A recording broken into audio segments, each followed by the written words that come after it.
பீதாசுதன் பரிஸ்டாவின் பெயராலே ஆமேன். மரியே வாழ்க. இன்றைய வார்த்தை, நீதியுள்ள ஆண்டவர் நேரிய செயல்களை விரும்புகின்றார். அவர் தம் திருமுகத்தை நேர்மையாளர் காண்பர். For the Lord is righteous, he loves justice, the upright will see his face. திருப்பாடல்கள் அதிகாரம் 11 வசனம் 7.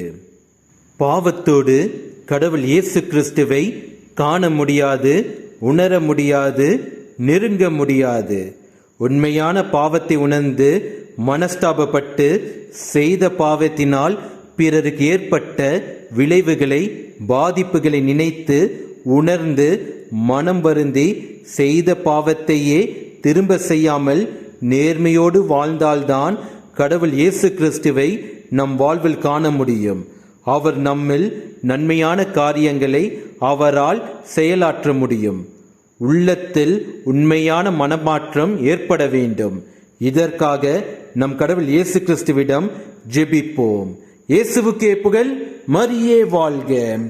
ஆமேன்.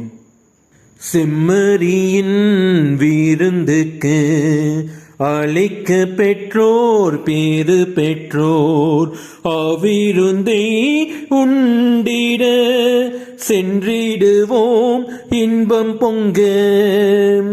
செம்மறியின் விருந்துக்கு அழைக்க பெற்றோர் பேறு பெற்றோர், அவ்விருந்தை உண்டிட சென்றிடுவோம் இன்பம் பொங்க.